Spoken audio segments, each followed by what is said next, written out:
So the advantage of using this hierarchy of risk control is to disabuse the mind of practitioners in the over reliance of PPEs. PPE, like I said, only protect the worker who is doing that work. And if there are mistakes in the use or understanding of this PPE, the worker might be endangered in the process. So you see that the risk is still there, has not been cut off from source. This is why you must not rely on PPEs alone. So the general advantage will make you not to rely on the use of PPE. Another advantage is to provide a structured layer of decision making that is very proactive instead of being reactive. So you are able to make decisions in layers from the most effective to the less effective. And by so doing, you are proactively trying to manage the risks of the organization from source instead of just reacting to it when it occurs. Now, this advantage is what you will gain when you understand the application of the use of the hierarchy of risk control. Now, having seen this advantage, let's take them one after the other. The first one is the elimination method, like I've mentioned. This method aims to eliminate the risks entirely, just remove the hazard. That potential source of danger that is present, remove it. The first principle is to remove it. And when you do this, you are completely taking off the risk from the company, the risk from the workplace, the risk from your kitchen. It does no longer exist. Take, for example, working at height, which will require the use of ladder to go to a height to do a particular task.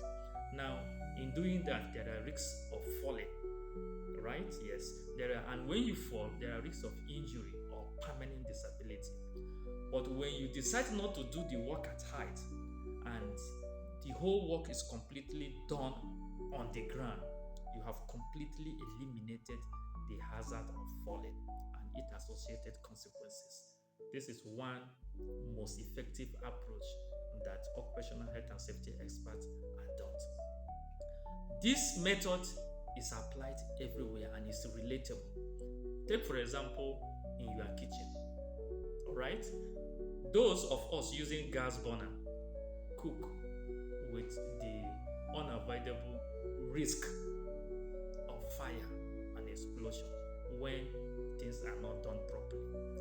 Now, if you decide not to use the gas burner, right, which is the LPG, or which you know is vulnerable to fire and explosion, if you decide not to use the gas burner, you are completely avoiding the risk of fire and explosion. Good. This is the elimination method. You have eliminated the hazard. In the workplace, you can decide not to do the work at all. When you don't do the work, you have avoided the risk. This is one most effective method known as the elimination method. It aims at physically removing the hazard or making sure the hazard does not exist. Work at height is not done entirely, or 90% of them is done on the ground floor so as to eliminate the entire risk of falling. This is one method which you use and which I have cited that it is used in the home. Take, for example, you have a defective cables, a defective socket, or extension cables in the house.